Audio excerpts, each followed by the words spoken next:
this podcast, what we want to do is focus on the importance of national collective bargaining, and it's just one of the ways that we use to consult and engage with the local government workforce.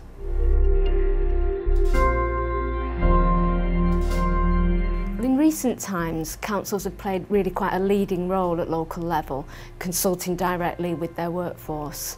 But I think that there are real benefits to them being part of a national collective bargaining framework where we can deal with some of the difficult issues like pay and conditions of employment. And that helps us get good relationships with national trade unions.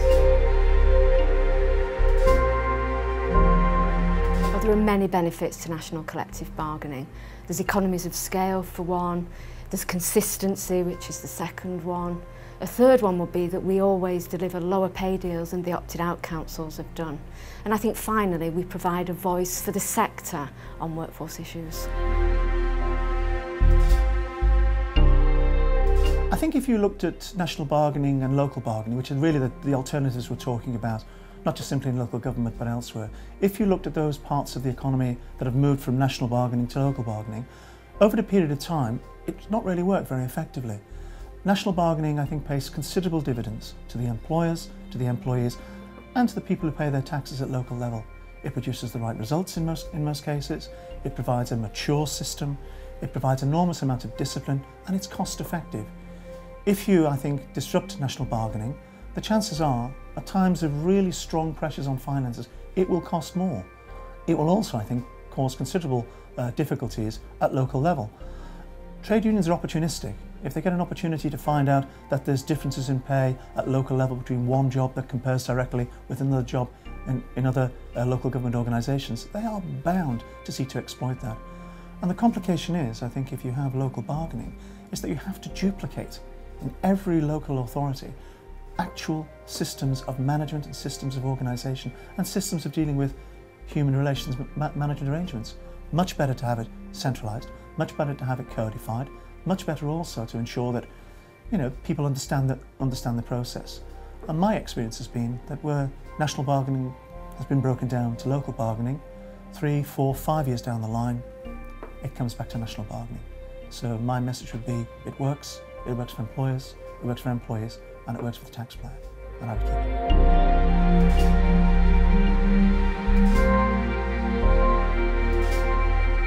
I think people in local government can have the confidence to actually develop organisational change, knowing that they've got that very good basis of a national framework. And the fact that we've got that, I think, embedded, then gives people the confidence to be able to tackle those issues on a local basis. And organisational change is a big issue to tackle, and so having some solid base to do it on is a great bonus.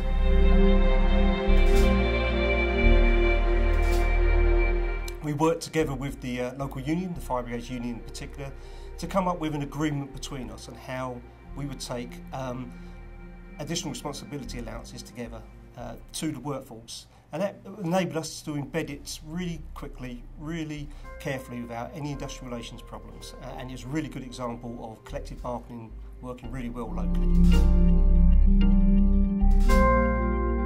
The only real drawback, and the first drawback, is if both sides of a collective bargain don't play their part. The first answer to a question can't be no. It does need to be about discussion, consultation, negotiation.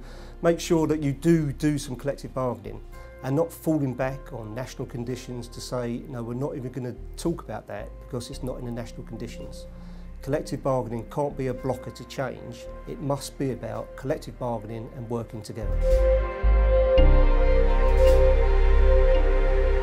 Firstly, it enables the council really to be much more efficient because national bargaining takes up a lot of research and a lot of time, and at a local level that means a huge amount of resource that needs to be ploughed in at that local level, researching things like retail price index, researching other pay rates, trying to get hold of databases as to what the current trends in pay are. So there's a lot of research material. There's an awful lot of negotiating to be put in place with trade unions and managers and members. So that's a clear advantage. to having it. It also enables national decisions to be implemented locally and quite quickly through collective bargaining structures, so that any changes nationally can be incorporated directly into local contracts of employment, which again is quite efficient. On the less efficient side, or the more controversial side possibly, is if the local authority is less than content with the national position, then it means they're bound by what's gone on nationally, which can sometimes be a problem from the local perspective. So there are very much pros and cons with the national bargaining framework.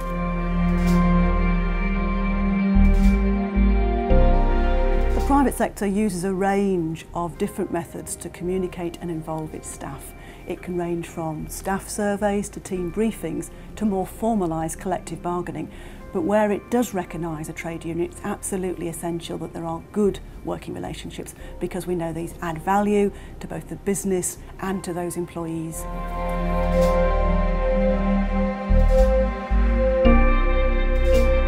In today's very difficult economic climate, it's more essential than ever before that employers, whether they're in the public, the private or the third sector, really work effectively with their employees to involve them, to communicate with them about the difficult economic situation and how that's impacting on business. Just to give a few examples of what's been happening in the private sector. In Boots, for example, we've got Boots working very effectively with its trade union, Usdaw, in order to identify redeployment opportunities, to improve training, and that's been a very effective example of partnership working in their distribution side.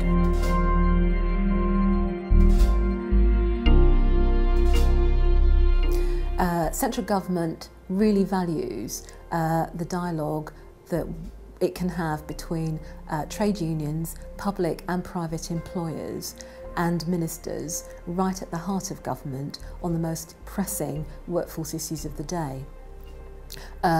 These discussions include national collective bargaining and other ways of engaging with trade unions and public and private employers. One of the ways that we try to do this is by running something called the Public Services Forum, which is a body at national level established by the Prime Minister in 2003. The local government employers have been an active and vital partner on the Public Services Forum since its inception, and have really worked with us closely on delivering some real positive products and achievements in dialogue with these other partners. All of our speakers have talked about the importance of effective engagement with our workforce. This is best achieved through a combination of direct engagement at local level, but importantly with developing a good relationship nationally with trade unions so that we can deal with some of the difficult issues around pay and conditions of employment.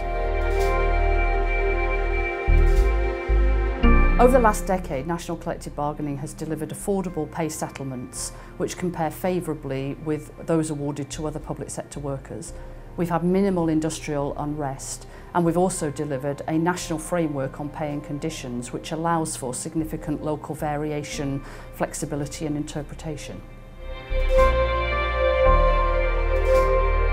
Our responsibility in LGE is to maintain the track record that we've developed around national collective bargaining and make sure that we remain focused on the priorities that are important to councils, and that's what we'll be doing. So what I would ask is that councils get involved whenever they can in talking to us about what their priorities are, what they want us to focus on at national level, so that we can deliver according to their agenda.